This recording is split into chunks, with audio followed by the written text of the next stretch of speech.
Final 4.5 minutes. It just goes back to our focus, from the very beginning. You can't blame it on a 4.5 minute stretch at the end of the game. That's what most people do, is blame it on the end of the game, but it even goes into, preparation. There were scouting report issues on our part of not remembering what guys do, and just lack of focus all the way through. But, there's no 4 minute stretch or no play or possession or group of possessions that really were ended in that result of the game.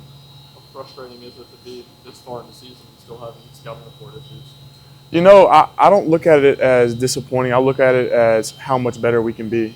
We've had a lot of success this year, and yet we still don't think we've played our best game, or at least our best two halves, complete halves. And so, I look at it as, a lot of teams at this time of the year are peaking or have already peaked, at certain times, and we can get so much better, including me. There's so many more parts of my game that I need to be improving on and putting into practice, and that goes for dang near our entire team, And so to be this far into the season and we're still growing and we're still learning is something that I look forward to. What makes a 5-out system so challenging for you guys? They got guys that hit shots at all 5 positions, and credit to them. They run that offense fast and they hit shots, and it just there's nowhere that you can slack off on when it comes to their style of offense. Rick and Eagle talked about the mental game. With just a handful of games left, how does a team kind of fix the mental game now as we go into postseason? It just goes into learning.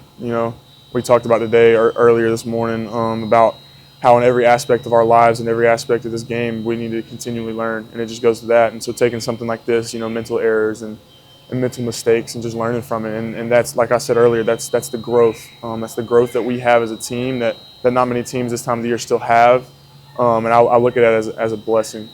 You shot 12 of 24 from 3. Do you feel like that was more on defensive lapses or didn't hitting tough shots?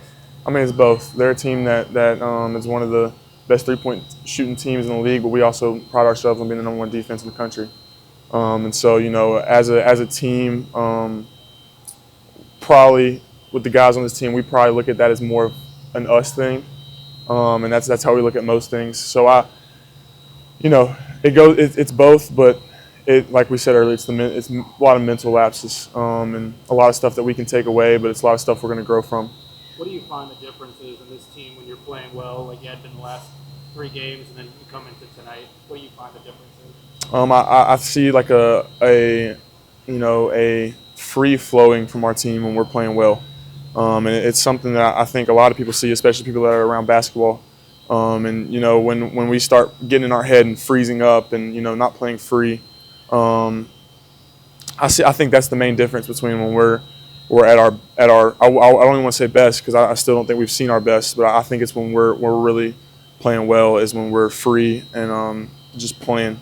Does that go into the mental game? That's 100% the mental game. Is understanding. When you're well, I had an old high school coach that said when you're well prepared, there's nothing to be nervous about. And so there's nothing to freeze up about when you're well prepared and you've taken all the steps you feel you need. There's no fear factor to it.